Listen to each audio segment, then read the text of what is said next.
Okay. We are blessed. La endlini namhlanje ukhanjelwa. Abaningi bamazi ngoMacingwane lapha ke ku Abseko Radio ngapromote ke namhlanje ku Abseko Radio. Islot sakhe singena njalo ngo 6:30 size siphele ngo 9.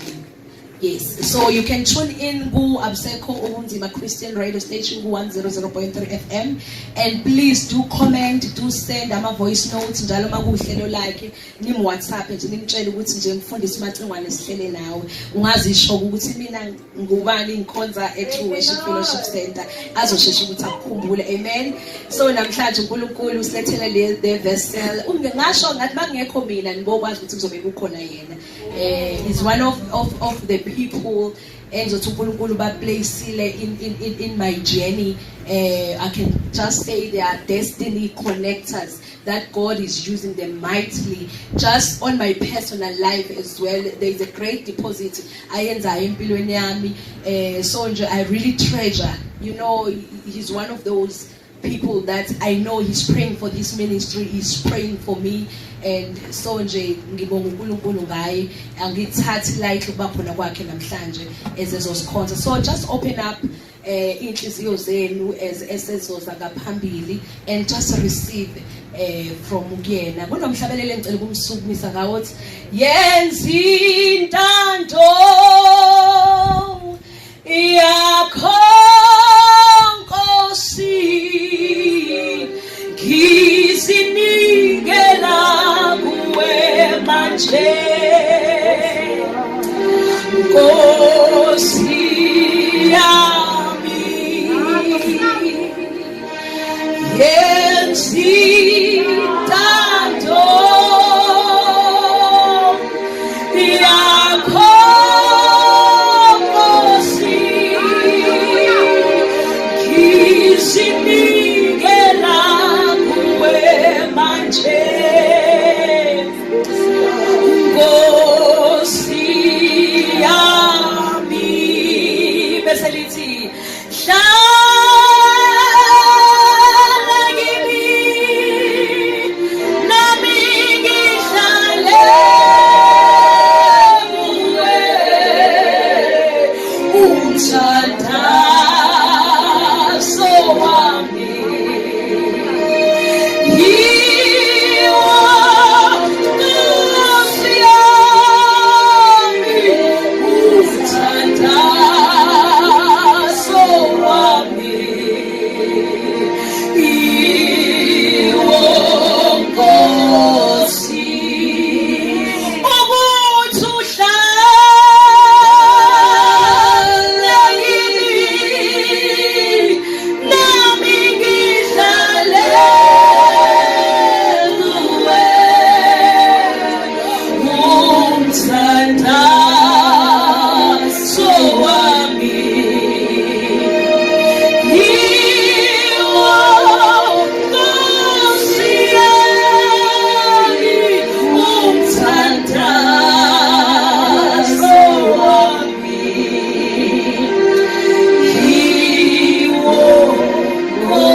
khona yini uJesu wathi hayi namanje angakaboni kahle ngoba uKristu ungumhlobo. Ngiyalithanda leli culo baliqhubeka lithi he is a friend that is closer more than a bride. Amen. Athi uyazi abantu mangabe beganele beshadile bethandana ukuthi baba close kangakanani. Yeah. Kodwa ke kuthiwa hayi naleyo proximity ingaphansi. Yes. Kwe proximity uJesu thina naye sinaye ngayo. Amen. Kodwa ke nawo phela kuyadepend ukuthi uyavuma yini ukuthi abe close kuwe. Hallelujah. Ngiyathanda ukubingelela abazalwane bonke, ngibingelela uDokotela, ngibingelele nabangani Nkosi yami abasihambele. Siyabonga kakhulu nje uNkulunkulu ababusise. ngibingelele nomfowethu ngala hayi ngiyawathi uyayithinta impela kusamela ngifundiseke nami ukuthi sithintwa kanjani ngoba nami ngiyafisa ngelilanga ukwazi ukuthi ngiyithinte uyabona siyabonga kakhulu bazalwane ukukhona benu kusho okukhulu kade ngibuka nje iweda indlela ingayo ngithi hayi yabona namhlanje abazophumelela ukuza enkonzweni hayi haleluya kodwa ngiyathuka mangabe ngibona abantu bebaningi glory to Jesus.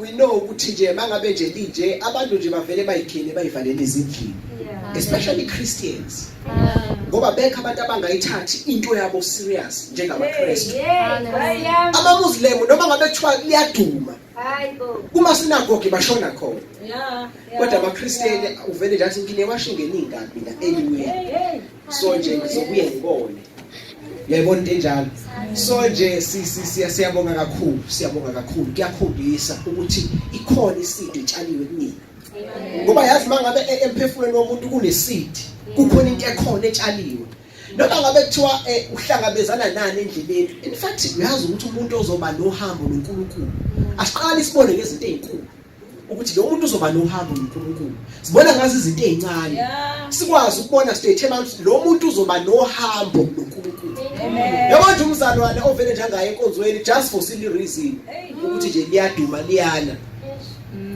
lo muntu ngeke mangabe ngempela seqhamuka ama challenges angempela ucabanga ukuthi uzokwazi ukuma manje bakwazi ukufohla ufike endlini kaNkulunkulu uzokuhlalela uNkulunkulu it means something to God akuyona into encane don't just take it for granted ikhona into uNkulunkulu asuke eyibekile as much as inkonzo ingekho la inkonzweni kuphela kodwa inkonzo iba khona futhi individually in an isolated incident environment kodwa ikhona futhi nento uNkulunkulu ayifakayo mangabe sesihlangene sikhona haleluya kusho ukuthile ukuphuma ushiya itende lapho ngoba ngisho abantwana bakaIsrayeli yes babeba ne communication ne relationship noNkulunkulu ngabodwana but we see ukuthi uNkulunkulu wayefuna lento yenhlanganyelo lento yeunity lento yokuhlangana lento yokubumbana my God so njoba ngisho nje ngigcize singakuthathi kancane akuyona into encane haleluya niyazi ke bazalwana ngifuna umosha isikhathi ngoba akufuni ngithuke yabo sekuthiwa hayi ngathi isikhathi sesihambe kakhulu so ngizocela nje sivele siye straight ezwini likaNkulunkulu angithi ke niyazi namhlanje ukuthi kunabazalwana abaningi esinabo abazobe bezongena enkonzweni yombhabhadiso Amen. and njengoba ke bezongena enkonzweni yombhabhadiso kuhle bazalwane ukuthi bakuthola ukuqonda ukuthi kule nkonzo yombhabhadiso abaya kuyo isho ukuthini. Amen. Ibaluleke ngani futhi akushunyayelwa ke namhlanje ashumayeli namhlanje kodwa sizofunda. Amen. Yezwa bazalwane. Amen. Kunemehluko phela phakathi kwesermon neteaching. Yes. Yezwa bazalwane. Amen. Kunomehluko phakathi kokushumayela nokufundisa. Sizofunda namhlanje ukuthi lento esizoyenza ezoba khona ichazani isho ukuthini. Singenzi into nje singazi ukuthi ngempela senza ukwenzani. Kodwa ke in terms of ibaptism bazalwane baningi kakhulu ama scripture akhona akhuluma ngayo naxoxa ngayo. Ngeke size siwafunde wonke futhi angeke size siwabalule wonke. Kodwa ngizoninikeza nje amanye ukuthi niwafunde ekhaya. Bangabe seninaso isikhathi seninexesha ukuze nizokwazi ukuthi nifunde kahle nizibhekele. Amen. Ngizocela nje ngokuthi ke siqale ngescripture from 1 Peter chapter 3 verse 21. Ukhona nokwazi ukufunda kahle noma ngiyifundele. Ukhona. Ngoba manje ngekho angifuni umuntu ozothi uJesu wavuka. Kanti uJesu akavuvukanga wavuka. Yezwa bazalwane mengekho cha ngizofundela. Kodwa ke uma ekhona ngicela asifundele 1 Peter 1 Peter chapter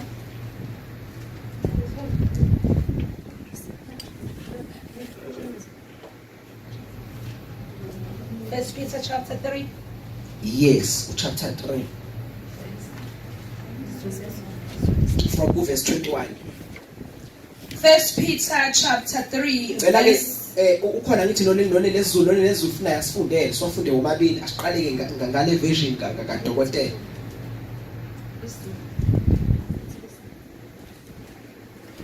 Anyone with Papelesu?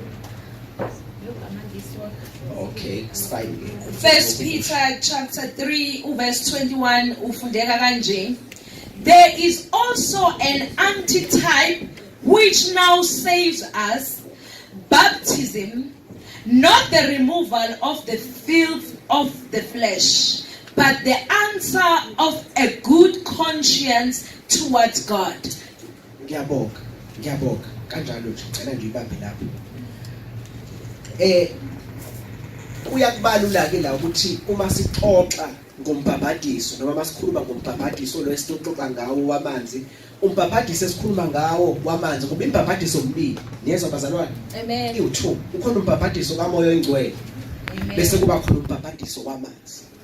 Focus yethu izoba kakhulu kulo mbhabhadiso wamanzi esixoxa ngawo nesizokhuluma ngawo. Lo athi uma kuxoxwa ngawo umbhabhadiso wamanzi uthi uPeter akukona ukuzosusa insila. Yes. Amen. Uthi akubona ukuzosusa insila kodwa ukuthi ke izokwenzeka as a sign of isimbolo ukuthi ukwazi ukuthi kuklineke unembeza wakho neconscience yakho. So in other words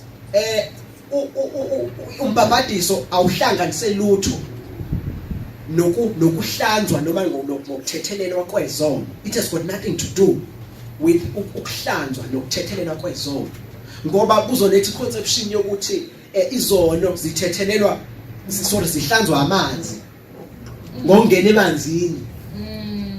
Izono zethu ayihlanzwa ngongena emanzini. Ubani wazi ukuthi ihlanzwa ngani? Khona uzongiphendula ukuthi ihlanzwa ngani? Ihlanzwa ngani? Pardon? When you repent. Yes, yini ehlanza izono? Ngoba ngithe sikutholile manje incwadi kaPeter ithi incwadi kaPeter akukona ukuzohlanza noma ukuzogeza insila. Sorry, yes, just ukuzohlanza nokuzogeza insila, kodwa ukuzoveza nokuzoqinisekisa nokuhlanza unembeza wakhe conscience yakho. So it has got nothing to do with izono ukuthi ihlanza izono, kodwa ikhona into ehlanza izono yini? Amanzi, igazi lemvana. Amanzi awayona isubstitution yegazi lemvana. Ngamanye amazwi akukusizi ukubhabhadiswa ungahlangananga noKristu Jesu. Amen. Ngoba ziningi inkonzo ngaphandle, neinkono ngaphandle engenayo emanzini amaningi. My God. Babhabhadiswa abantu kodwa ibaptism yabo ayicounti kuNkulunkulu ngoba abahlangananga noKristu Jesu bese begezwa ngegazi lakhe. Hallelujah. Ngoba awuqala ungena emanzini kodwa uqala wamkela uKristu Jesu kuqala. Yingakho umuntu ozongena emanzini amaningi ozobhabhadiswa akangeni inhlobo ngokweprinciple kaNkulunkulu uma engazange ahlangane noKristu Jesu. Amen. Ngoba amanzi has got nothing to do with ukuhlanza izono, kodwa asuke ebekelwe ukuthi kuzokahlahle kuzogqitshwa kuzongcatshwa imisebenzi yenyama le wena ubukade uphila kuyo uKristu Jesu engakafiki. Ngisho iqalekiso zakini ngoba iqalekiso ikhona. Amen. Niyazwa bazalwane? Zikhona iqalekiso. Uma uKristu engekho nje usekumnyameni. Ingakho ke incwadi yamaGalatia ithi wasihlenge eqalekisweni. Hallelujah. Wayengeke asihlenge kube kuthiwa zazingekho. Yeah. Wasihlenga ngoba zazikhona. Amen. Kuthiwa nje uyabona kwaSaul so akaze kuphumelele lutho. Akuveli umshado, akuveli lutho. Kodwa mangabe sefika uKristu Jesu ngegazi lakhe ekugeza usuka zonke lezi zinto eziukhwantalana. Hallelujah. Yingakho abantu babumnyama noma bengakwenzi ngendlela eright ngesango bayaqonda ukuthi ikhona lento engikhuluma ngayo ngoba sesibone bethatha izinkukhu ezimnyama nezimhlophe. My God. Bahambe baye emfuleni bafike bayihlabe, abanye bayihlabele phezulu kwekhanda lakho bakuthele ngegazi.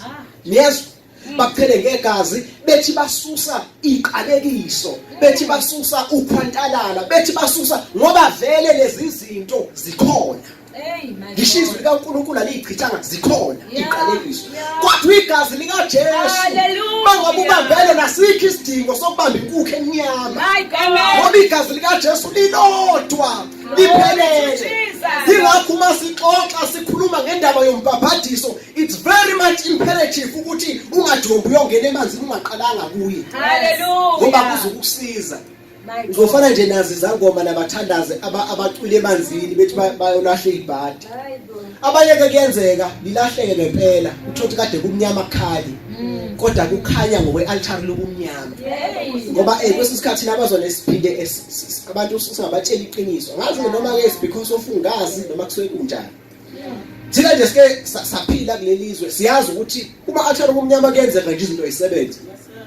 Ngisho imsamo nje mawuyithinta ngempela inyakaza zenzeka izinto. Kodwa okusalayo Oh God. fanele bawazi ukuthi noma kuthiwa ziyasebenza ziyanyakaza kodwa akubona ukukhanya. Yes. Kuphambe izinto zikhanyiswa ngomthetho kaNkulunkulu. Glory to Jesus. Ngegazi likaJesu lilodwa kuphela. Amen. Ligeze kuphela izinto. Hallelujah. Nathi nasigeza. Hayi nasigeza nathi. Ziningi izinto ezayishiwo kuthiwa angeke nize niphumelele. Yeah. Angeke nize nibe lutho. Mina ke mina ngoba mhla uKristu Jesu efike ephileni kwami ngangilahla isonto lasekhaya. Nganginazaretha mina niyazwa.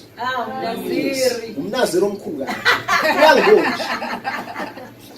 Bakhulunywa kwathiwa uzofeyila ngeke uphumelele.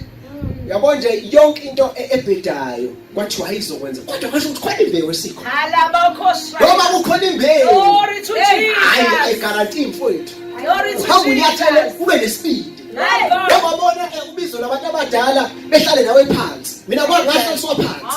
Kwathi uyayiqonda into oyenzayo. My God. Kwasho ukuthi nami lento engiyamukele ngangayifuni.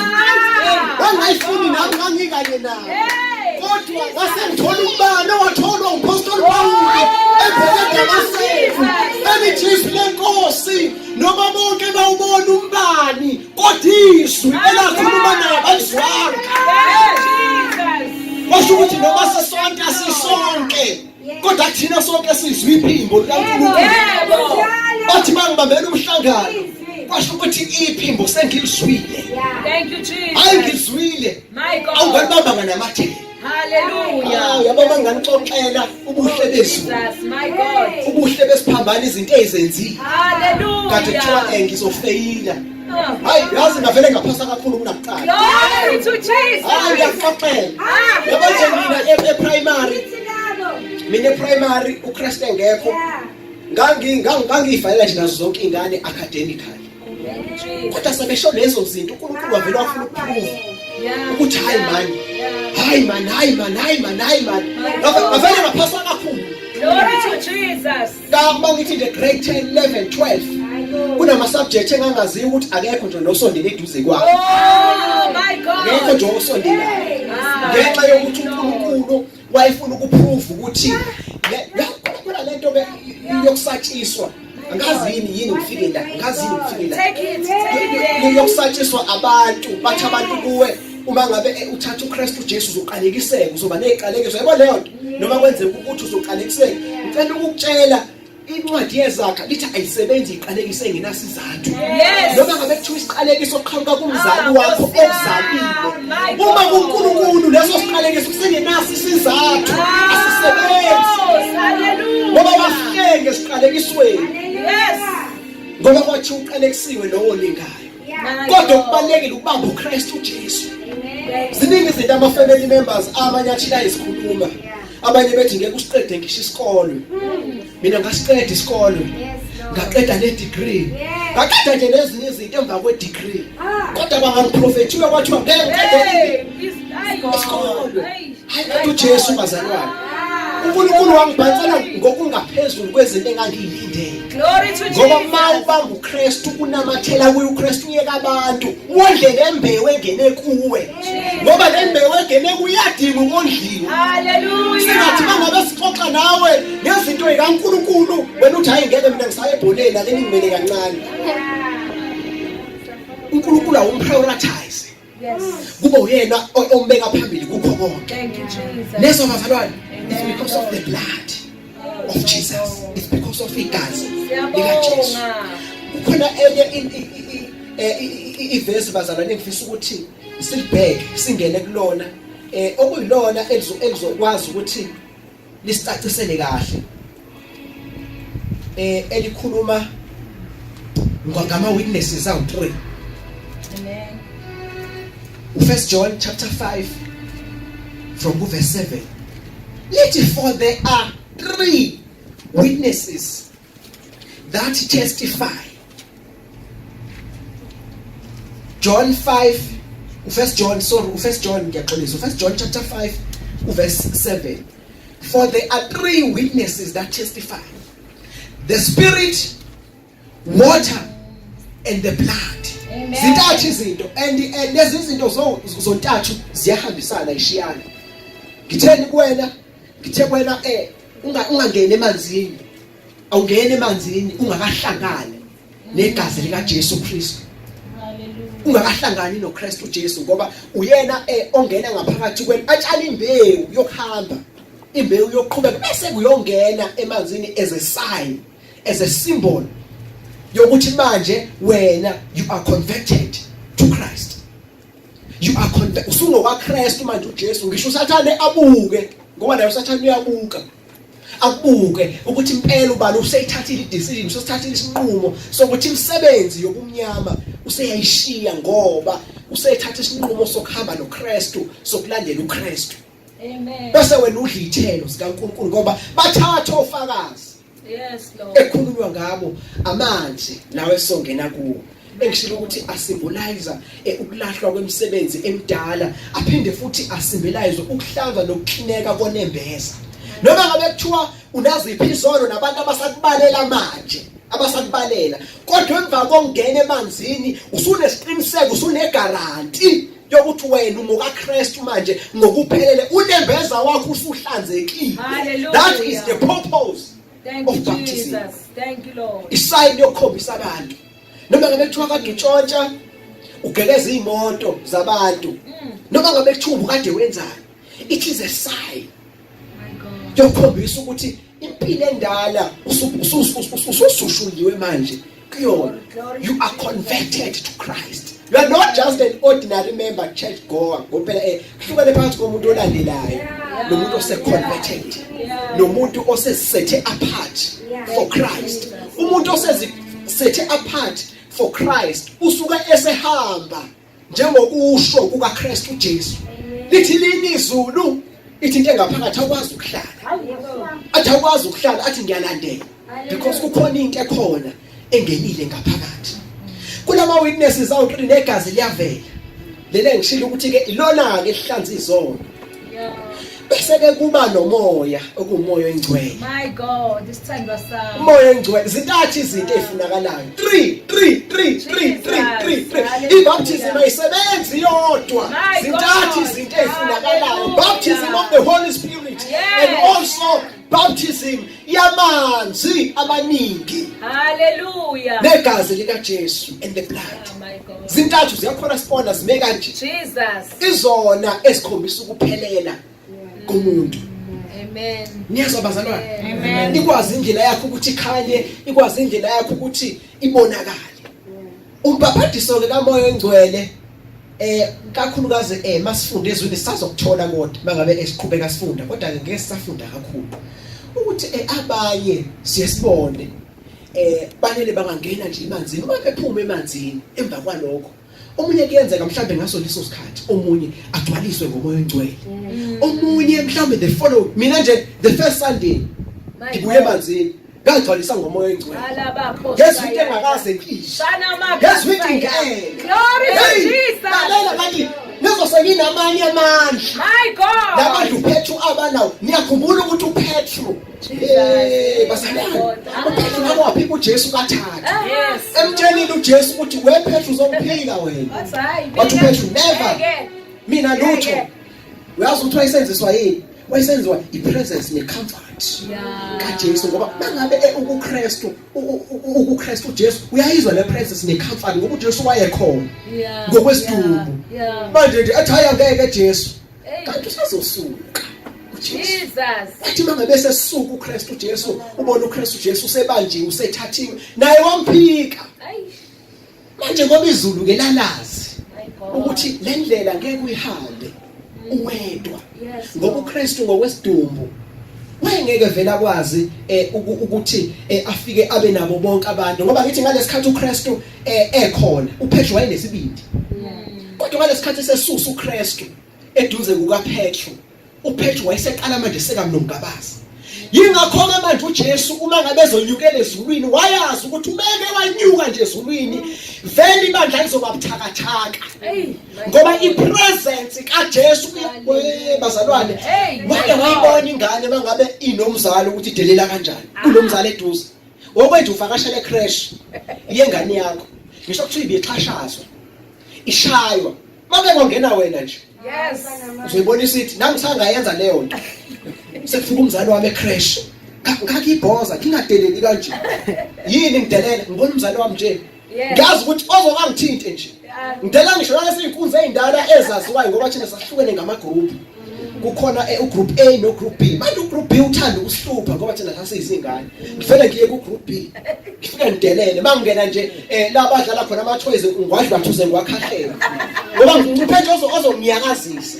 My God. Why? Because I know that there is a presence Jesus. of the parent in the house. Akekho ozongithinta. My God. Manje ke mangabe sesuka umzali bafika vulnerable.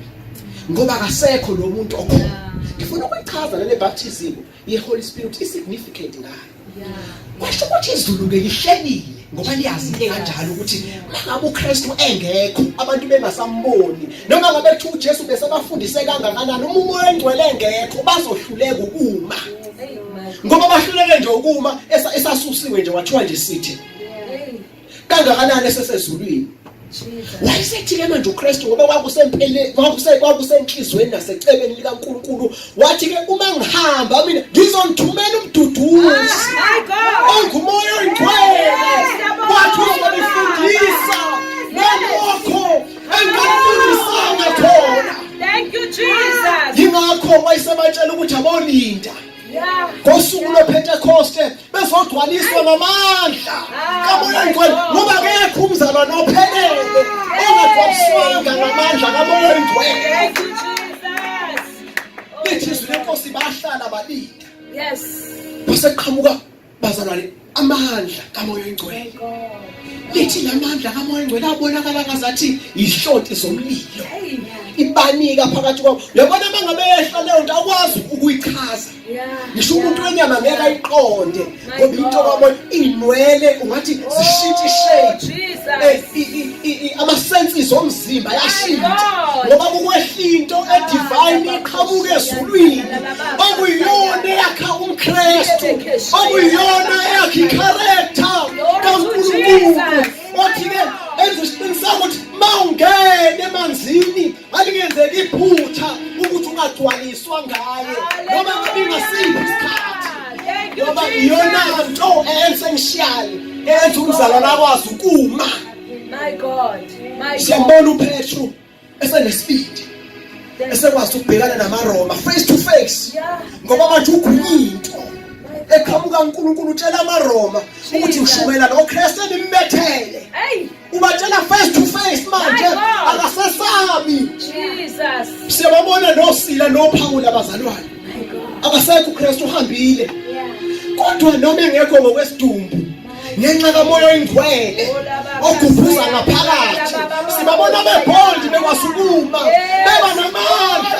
Lithi iSinkosi baqala bashaya beshaya ukushumela ivangeli likaJesu bathi uma sebeshayiwe asangababona bekhala kodwa sababona behuba bedumisa. Lithi izwi lenkosi badumisa ubusuku bonke abangalokhu benaka ilonda abangalokhu beyibhandisha kodwa badumisa babekhutshwa amandla kamoya oyingcwele. Thank you, Jesus. Siyabonga. Bengekho umoya oyingcwele alikho ibandla. My God. Hallelujah. Bengekho umoya oyingcwele akekho uMkristu. Hallelujah. Ingakho uRoma chapter 8 My God. uRoma chapter 8 ethi ongenawo umoya kaNkulunkulu akuyena owakhe. ngoba umoya engcwele une-assignment My God. asuke ezoyenza ekuphileni komuntu. Yes, Lord. Yingakho ngigqugquzela mina dokotela mangabe ngizwe umuntu athi ukuze ngingene kuJesu noma ngamukela uJesu ngiqala ngiye ukuthi kuqala bese ngiyamamukela. Ngimbuze mina ukuthi uzowathatha apha amandla. Hey, Nkosi yami. Ngiyeke izinto My God. ungakamthathi uJesu. Hey. Ngoba uJesu Uye. Wabuye samandla. Hallelujah. Ukuthi uyeke izinto. Ukhona intombazane yaseThekwini My God. eyathi simbatha amandla. Jesus. Eyikade ijola abazalwane, ijola nesigebengu. Yes. Kodwa isembathiswa amandla. Yes. Yayikade isaba isigebengu sayo. Nezo bazalwane ayisaba isigebengu. Kodwa yembathiswa amandla. My God. Yasiqonda ngqo isigebengu. Hallelujah. Yathi umzimba wami ngeke usawuthola. Jesus. Ngoba manje wami umzimba. Lalela, Hallelujah. ukhuluma intombazane embathiswa amandla. My God. Ayifica igebengu zihleli iqinile. Shumayela. Yaqonda kwisigebengu sayo. Jesus. Bazalwane, My God. igebengu ziyaqhensa ngaphandle. Yeah. Ayinqeni ukuvele ikhipha intombazane kubo ngesibhaxo. Yes. Uthi bengikufonela izolo imisikhona wangayibamba. Khakhazela intombazane ingene uvalo. My God. Kodwa ngoba isimbethe amandla. Mighty Jesus. Lawa uphesha wambatha. Yabazi utshela isigebengu ukuthi lalela wentsotsi. Noma ngabe uphethe umbese. Noma ngabe uphethe isibhamu. Kodwa umzimba wami uyithempeli kaNkulunkulu. La umoya engcwele ehlala khona. Angikwazi ukubamba yena. Bese ngibamba nezona. Hallelujah. Ingakho ngithi ngatshela abantu My ukuthi God. musukuyeka izinto ngawakha amandla. Mighty Jesus. Uthi wena ufuna ukuyeka izinto Oh. bese uyangena kuKristu. Ngathi ngena kuKristu My God. bese uyagwinya nomoya. Yes. Uwona ozokunikeza amandla. Yes. Izinto bese ziyaqatha. Yes. Na uma ngani ukuthi kanjani? Uthi kanjani? Ngoba sekukhona into engenile ekwenza ukuthi noma ngabe kokunye kuzokushiya ungenayo imali. Kuzokushiya kunye mhlawumbe uhluphekile. Mhlawumbe ngoba uthatha indoda ibikunika imali. Uthatha indoda ibikusupplya. Kodwa uba nesibindi. So namathela kuKristu Jesu bhekuni. Bese uNkulunkulu enza izinto kufuna ubufakazi. Why? Umbathiswa amandla kamoya oyingcwele. Jesus. Thank you, Jesus. Okona oveza ukuphelela Mighty God. komntwana kaNkulunkulu. Okukona okuveza ukuphelela komzalwane akwazi uma bephula. Siyababona abapostoli after the baptism of the Holy Spirit. Yeah. They stood steadfast. Yeah. Baba unshaken. Yes. Noma umbuso wamaRoma ubuzama ukubapersecute ngazo zonke indlela. Ngawo wonke ama-method ongawacabanga kodwa bama ngoba babembathiswa amandla Thank you, Jesus. kamoya oyingcwele. Thank you, Lord. Ngicela uhola moya sikhulekele. Baba ligameni Oh likaJesu. Jesus. Nini mandla wonke. Oh lisandala la simayindala la sidaya.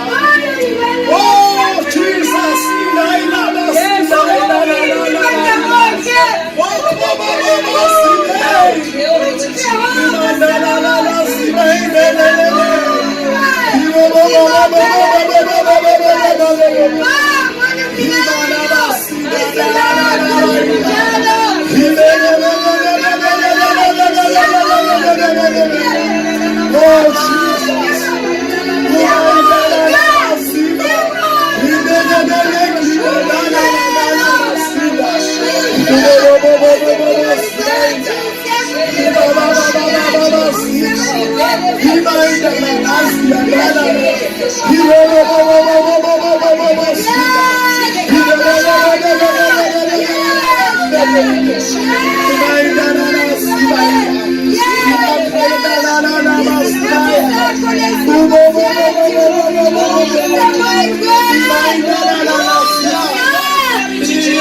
Glory to Jesus.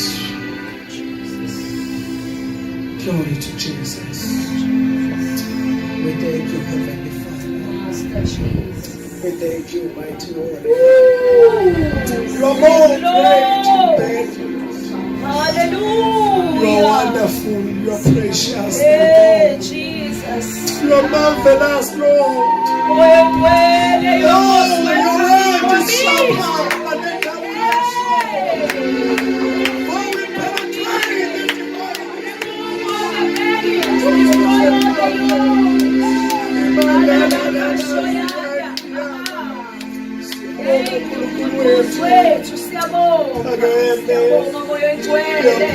Sebenza in this place. Oh, yes, so hamba ngokusudelise wena moya ongcwele. Oh, thank you, Jesus.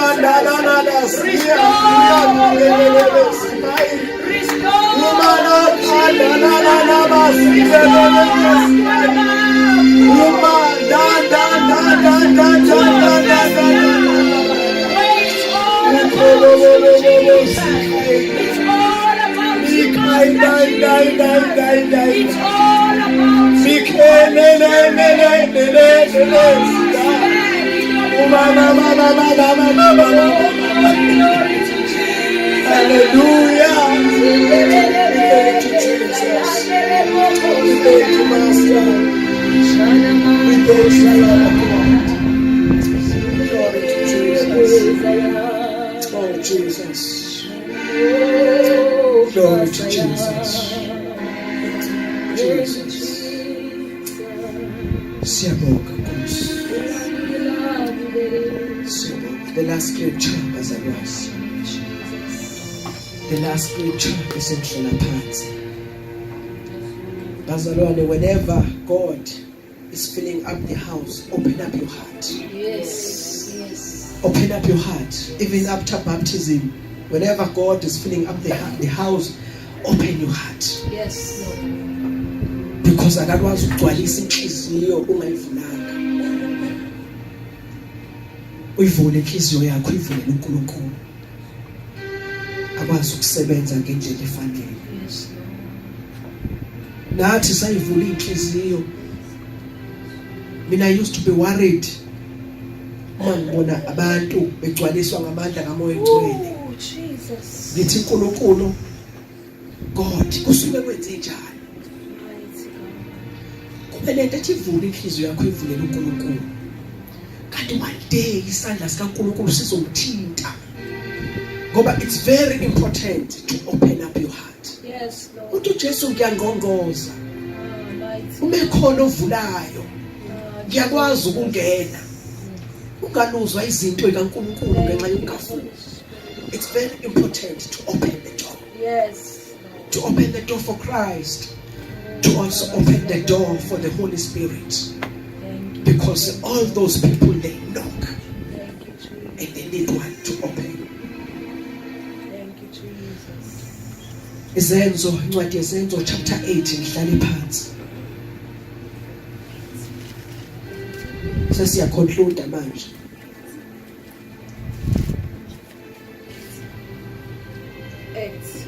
Yes, Acts chapter 8 from verse 27. Ngicela nje ufunda kahle sifundele, Dokotela sifundele. ngizohamba ngikumisa ngoba ngifuna sikufunde konke kunalama phathi nje abalekile ngifuna siwanothi bese ngihlala phansi. Izenzo chapter 8 verse 27. Yes. So he arose and went, and behold, a man of Ethiopia, a eunuch of great authority, under Candace, the queen of the Ethiopians, who had charge of all her treasury, and had come to Jerusalem to worship. Ngicela sibe sibambe lapha. Umthenwa lo bazalwane sixoxa ngayo. Umthenwa wase Ethiopia. Wayekade ngefikile kule ndawo lithi izwi lenkosi wayezoweshipha ezodumisa eJerusalem.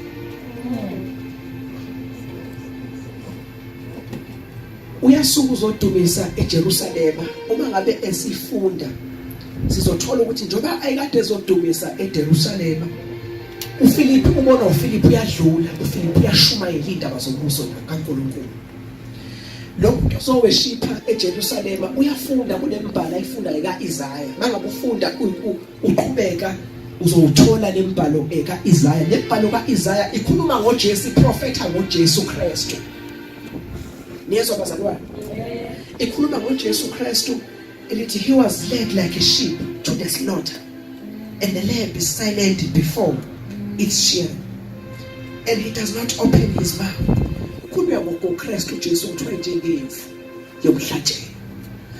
Kodwa yena akazi ukuthi xoxa ngubani le ndoda. Usiyabuza uFilipi ukuthi njengoba ufunda le mibhalo uyayiqonda yini? Usiyaphendula umthenwa uthi ngingaqonda kanjani engekho umuntu ongifundisayo. My God, hallelujah. Uyabona ukuthi nangu umuntu uyayoshipha kuNkulunkulu. Hey. Ube woshipha kuNkulunkulu eJerusalem kodwa wefunda futhi kodwa lento ayifundayo nalokho kuweshipha akakuqondi. Hey. Uma ngabe mbuzo umgcotsho kaNkulunkulu ukuthi uyayiqonda yini lento oyenzayo? Uthi ngizoqonda kanjani engekho? Uba honest. Yes. Ukhuluma iqiniso. Kube kuthiwa wake wathi ukushwathi izwayo kwazenza umaster. Angithi lo muntu siyathola eBhayibhelini ukuthi he was an official. Yendlovukazi yequeen. Unawo wonke ama rights. Ngicabanga ukuthi le education ethile unayo. Umuntu westandard we-level. Kodwa uma kuza uNkulunkulu kuye akavezi ubustandard nobulevel bakhe. Uyavuma ukuthi inkosi ngiyavuma ukuthi anginalo ulwazi. Ngizoqonda kanjani engekho omfundisayo. Kubalulekile ukuthi whenever we come before God kuze kwenzeke izinto appreciate ukuthi inkosi asazi lutho phambi kobuso bakho. Sifundise umfundiso omkhulu bese uNkulunkulu uyakwazi ukwehla enze izinto. God, hallelujah. Eziyenzeke ebantwini. Glory to Jesus. Ngenxa yoku-understanda ukuthi uNkulunkulu akukho esingakwazi ukuzenzela kona ngaphandle kwakho. Kodwa kunento ebalulekile songena kuyona. Uthi manje uverse 35 ngicela ungivulele uverse 35 no 36 bese nje ngihlala phansi. Then Philip opened his mouth and beginning at this scripture preached Jesus to him. Nangu Philip usevula umlomo wakhe manje uyashumayela manje ngoJesu Kristu in full. Lento ebesikhuluma ngayo ngithanda ukuthi ofakazi bathathu. Igazi, umoya, amanzi. Sifunda le ndaba because njengoba sixoxa ngalomthetho zonke lezi inkonzo zontathu zibonakele phakathi kwakhe. Uma exoxa naye uFilipi le ndoda ekhuluma naye indaba uintroduce uJesu Kristu njengoba ngishilo ukuthi awukwazi ungena emanzini uKristu Jesu engakangeni kuwena engakakwazi ukuba ukuthi ke angene ekuphileni kwakho ungakamamukeli njengenkosi nomsindisi wokuphila kwakho. Ngicela uqhubeke ku36. Now as they went down the road they came to some water, and the eunuch said, "See, here is water. What hinders me from being baptized?" Jesus. uthi nanka amanzi kwalana ukuba ngibhabhadiswe. My God. Ngoba they understand that the significance Jesus. of baptism ukuthi sengizamukela indaba ezinhle, ngayithola indaba ezinhle zombuso kaNkulunkulu, kodwa ngingene emanzini amaningi ukukhombisa nokusymbolize ukuthi ngiyayamukela, ngiyavuma, I'm now converted. I'm not just a church goer. Angisayena umlandeli wesonto, kodwa manje sengumlandeli kaKristu. That's a symbol. My God. It's a symbol. Kunento engicela nje siphethe ngayo. Hallelujah. U39. Verse 39. Now when they came up out of the water, the Spirit of the Lord Oh, Jesus. caught Philip away, so that the Enoch saw him no more, and he went on his way Bathatha rejoicing. ufakazi livelile igazi likaJesu avela amanzi. Nanku umoya kaNkulunkulu siubona uvela. Hallelujah. Lo moya kaNkulunkulu wafika kubo phakathi kwabo bobabili. Wathi mangabe ufika kubo bobabili kuthiwa wathatha uPhilip wamhlwitha Jesus. the power of the Holy Spirit. Wathi mangabe ufwitha wambeka kwenye indawo from another area instantly. My God. Lento enibuka kuma Nigerian movie Hey. umuthelo wayibona ngoliterally. My God. Lezo bazalwane, My God. lento yobumnyama angithi kukhona abathakathi bazalwane abakwazi ukusuka from one place to another place. Yes. Ngiyazi ukuthi lezo zinto ekaNkulunkulu, lezo zinto imfihlo zasezulwini, kodwa ngenxa yokungena kaAdam noEva Yes. zatshontshwa. Hey. Thina sangaba kasisakwazi ukuthi sizenze, thina kahle kahle istress sokugibela ibhasi nemoto mangekapa mangiyaphi sasingeke sibe khona. Hallelujah. Bangakwazi ukusuka from one place to another because of sin sasiphuthwa idominion. My Ngoba God. leso sinayo sasithole ngomusa kaKristu Jesu. My God. Nizo bazalwane, iyona ke le dominion uNkulunkulu ke asazoyiphelelisa. Hallelujah. Asazoyiphelelisa athi kuzobe kungekho ngisho nabhubisi My God. esoluma abantu ngisho isifo Jesus. sizobe singekho. Akekho ozokhala ngearthritis, My God. akekho ozokhala ngeTB, akekho ozokhala ngengculaza, ngoba ukwehla kukaKristu kuzobuyisela abantu in their original identity. Usathana abaphika yona. Hallelujah. My Umthelo God. wayibona imfihlakalo kaNkulunkulu bazalwane. My God. Ibona umuntu, cabanga nomuntu beya njalo eJerusalem eyifunda futhi incwadi kaNkulunkulu, kodwa kunento engakaze ndazahlangana nayo. Ngishintsha bekade eyifunde engayiqondi, Jesus. kodwa mase kufika isigayigayi samandla kamoya oyingcwele. Ijizwi lenkosi mawufunda, ijizwi lenkosi he went out, lithi azange kumkhathaze ukunyamalala. Angithi ngithe umnyamalala kukaJesu engakafika umoya oyingcwele wakhathaza kuPetru waze wamphika uJesu. Angithi Yes. kodwa sefikile umoya oyingcwele akangakhathazeka wama. Nangu-ke manje lo sixoxa ngaye manje namhlanje umthelwa ethizwe lenkosi wabona ehlwithwa. My God. Uthe bangabe ehlwithwa amandla kamoya oyingcwele uPhilip emva kokuba nje sembhabhadisile wamuthi wayesemvusa wahlwithwa umoya oyingcwele instantly. Naye wawubona umoya oyingcwele kaNkulunkulu ekuphileni kwakhe, lethi wajabula warejoice instead of being worried. My God. Azange akhathazeke because there was an understanding, Hey. My God. the fulfillment of the Holy Spirit. Jesus. Ngoba ngisho ukuthi umoya oyingcwele unamandla. Glory, glory. Awunamathele ey'ntweni ey'shiwa abantu ngawo mangabe unomoya oyingcwele, kodwa unamathele entweni umoya oyingcwele ayishoyo nasentweni futhi uNkulunkulu. Yingakho ibaptism yamanzi ayihlukani nebaptism kamoya oyingcwele. Hallelujah. Ngoba siyambona uJohane uma ngabe exoxa ethi uJohane emema abantu ebabizela uNkulunkulu ethi abalahlizwe nabaphenduke baphendekele kuNkulunkulu. Uthi mina ngizonibhabhadisa ngamanzi, kodwa uyeza nawe uzonibhabhadisa ngomlilo. Ngoba understand uJohane ukuthi umbhabhadiso wamanzi uwodwa awusebenzi ingekho ibaptism kamoya oyingcwele, ngoba iyona ebalekile eyiphinde futhi nayo yenza umsebenzi ophelele kumuntu. Hey. My Lezi God. zinto ziyahambisana zombili. Thank you, Jesus. Kwathi mangabe suswa umuntu omshumayezile wamtshela indaba ezinhle, azange azabe worried umthelo. uma ngabe lento ingena kuwena ngaphakathi noma ngabe kuthiwa usekho phakathi kwabazalwane, you won't be worried because you know the spirit within you.